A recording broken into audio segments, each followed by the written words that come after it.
It's lesson 26 of Financial Sobriety School.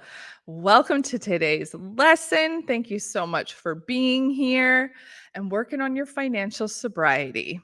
The lesson we're going to talk about today is talking about saving, starting to save some money, even when you have debt.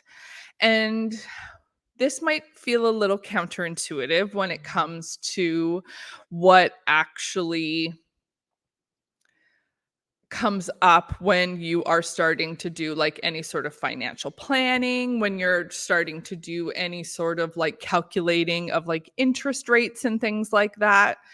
And so, like, and you'll have all the gurus and everybody talking about, well, you got to pay down your debt, pay down your debt. And yes, I do believe, again, it's important to pay down your debt, but then it's also really important to start the process of building a habit of saving.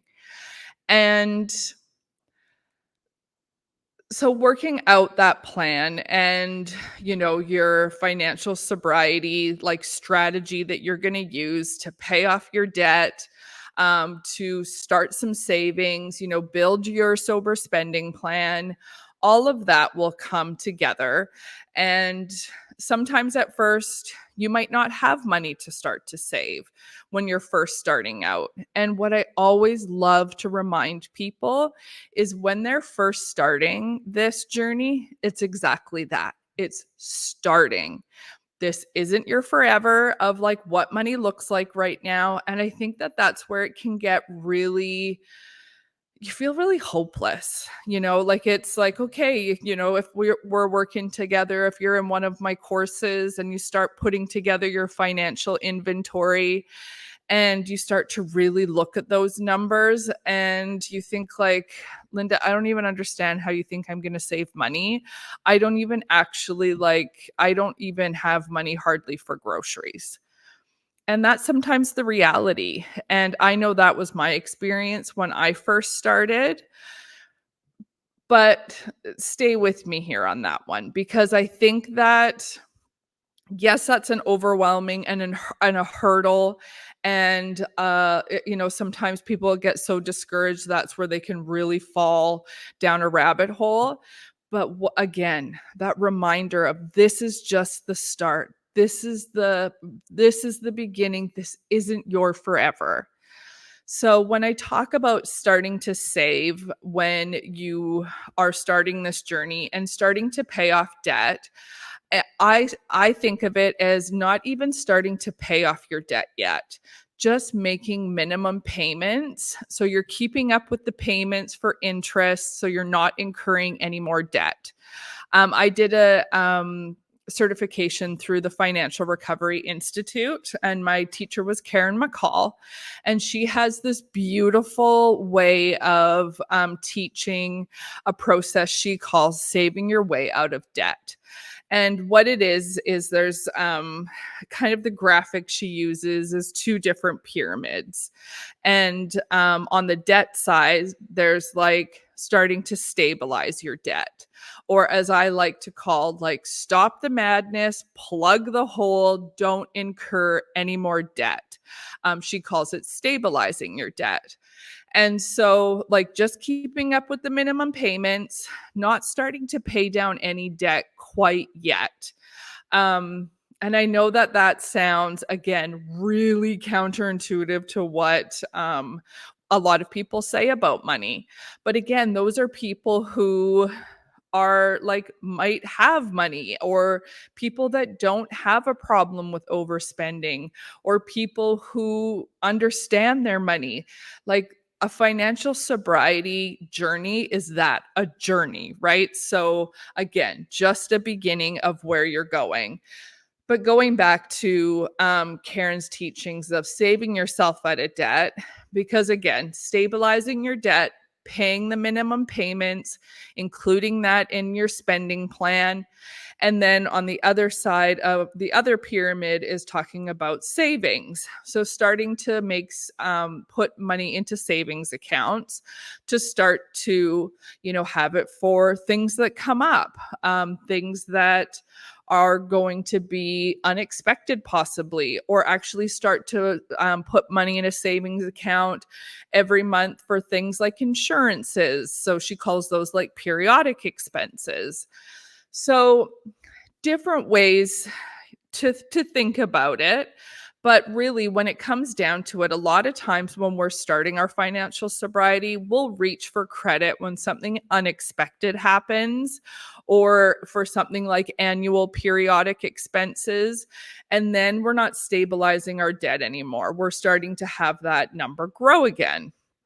So wouldn't it be great if you actually like were making your minimum payments on your credit cards and then you started to put a little bit of money away into a savings account and you could use that instead of incurring any more debt? Wouldn't that feel incredible? And then you start to build habits, and that's what a big piece of this is starting to build new habits, starting to reach for your debit card instead of your credit card, starting to build the muscle of starting savings and being able to open your online banking. Spoiler alert, you do have to look at your online banking with your money when you are achieving your financial sobriety, but being able to open it up and like, hey, I kept that promise to myself.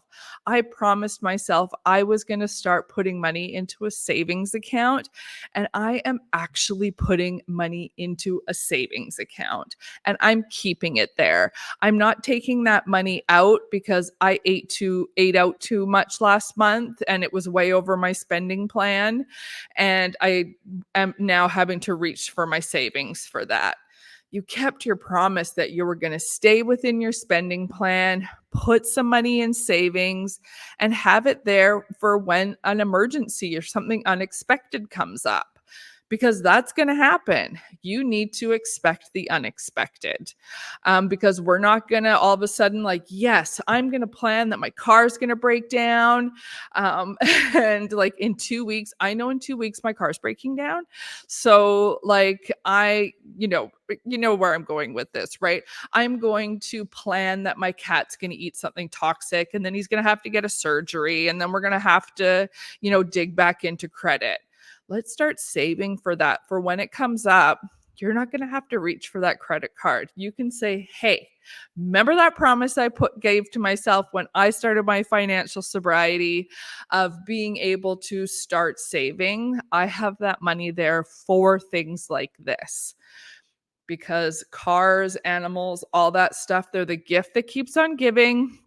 Home ownership, that's also the gift that keeps on giving. Children, right? Like, and starting to maybe, start different savings accounts for different things. That's starting to get a little bit more past like the basics of stuff. But wouldn't that feel amazing if like you put money in account for September when you knew that your kids were going back to school and you needed to buy school clothes? Like, what? Can you even imagine it? So being able to start the savings and feel some hope and feel, because there's nothing worse than when something unexpected comes up and you have to like, oh my goodness, I have to put that on my credit card. What I'll also say is that might happen, right? Like, and there's no judgment if that's what happens. There's things we need to do like that just to get through it if we don't have the savings. What I'm just trying to invite you into is that it's possible for you to start a strategy of putting money into your savings so you don't have to pull out your credit card. But believe me, I know that those things come up where we do have to pull out our credit card. It doesn't mean you failed. It doesn't mean you failed. It means you're a human on earth, being a human, living a human experience, which also includes unexpected things. And also starting to think of different ways to look after your money, because you're listening to this, you're watching or reading this because you care about your money. You care about your financial sobriety, which I'm so grateful for. And I hope that you're grateful for it too, because even starting to think that way and starting to bring that abundance feeling into it, and then starting to see like, oh my goodness, I've put $50 in my savings account. Even if you put $50 in a month, even if you're putting $25 in a month, you can create an automatic transfer that when your money goes into your main checking account, that the bank will automatically move your money into your savings account. If you have the online banking and you can nickname your accounts on the online banking to put like a different thing on it, and even call it like keeping my promise to myself savings. How cool is it if you're going to see that and having that abundance and that thought process of, I'm looking after my money. I'm living my financial sobriety. It's not always going to be perfect, but I'm going to do the next right thing. Because financial sobriety, as I say over and over again, not a linear journey. It's kind of a bumpy ride, as especially when you're first starting out, but it's just that. You're just starting out, you're just starting your journey. Thank you for being here. I appreciate it so much. Give the Financial Sobriety School podcast a review if you're listening to this. If you are on YouTube, I would love to see a comment, hear what you thought about it. Always feel free to reach out to me on social media as well, to ask any questions that come up. I am here to support, and I'm so grateful that you're here looking after your money. I will see you in a few weeks.